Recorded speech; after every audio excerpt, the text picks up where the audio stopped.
नमस्कार, न्यूज़ यापा में आपका स्वागत है। मैं उज्ज्वल शर्मा आपके साथ। राजस्थान में विधानसभा का सत्र चल रहा है, जिसमें राज्यपाल के अभिभाषण पर वाद विवाद चर्चा चल रही है। हालांकि जिस भी दिन विधानसभा चलती है, फ़िलहाल जो नए विधायक बनकर आए हैं और जो नए मंत्री बने हैं पहली बार, वो लगातार अपनी आपसी लड़ाई के चलते विधानसभा का सत्र हंगामे के हवाले हो जाता है। क्योंकि पहली बार मंत्री बने हैं, इतना अनुभव है नहीं, इसलिए पक्ष और विपक्ष लगातार बहस करने की जगह हंगामा करता हुआ नज़र आता है। जहां एक और सरकार है जो सवाल पढ़ने लग जाती है, सवाल का जवाब देने की बजाय सवालों को पढ़ना शुरू कर देते हैं मंत्री। दूसरा, पढ़ना कुछ और होता है, पढ़ने कुछ और लग जाते हैं इस सरकार के मंत्री। तो इस तरह से हंगामा लगातार जारी है।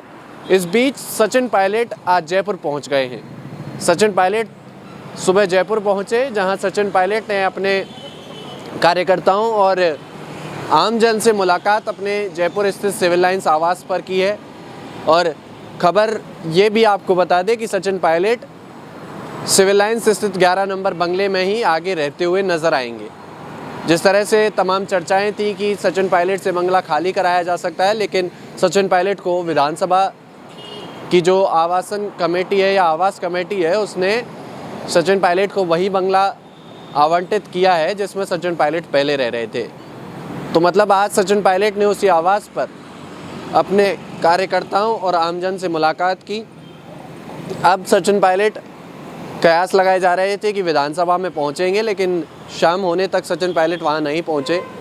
लेकिन सचिन पायलट अगर विधानसभा में जाते तो देखिए अलग ही दिलचस्प माहौल देखना दिलचस्प होता, क्योंकि माहौल बड़ा अच्छा होता।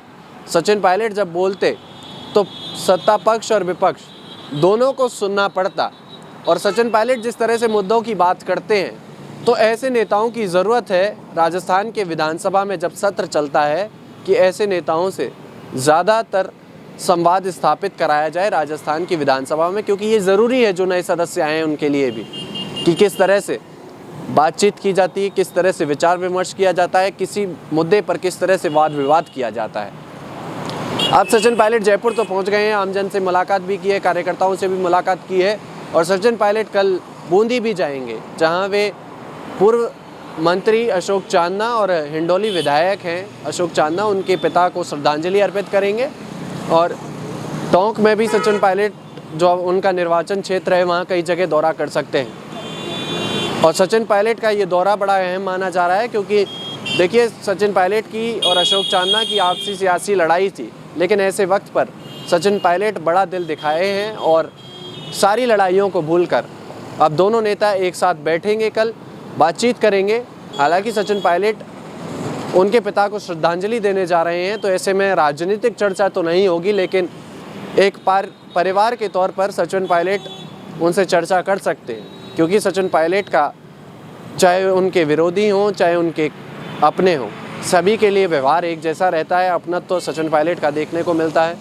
तो अब कल जब सचिन पायलट वहां जाएंगे तो देखना दिलचस्प होगा कि किस तरह का माहौल होगा सचिन पायलट के लिए। क्योंकि सचिन पायलट कल सिर्फ ना सिर्फ बूंदी जा रहे हैं, बल्कि टोंक में भी सचिन पायलट अपने निर्वाचन क्षेत्र में नजर आएंगे। तमाम ऐसी सियासी अपडेट्स के लिए आप बने रहिए हमारे साथ। तब तक के लिए नमस्कार।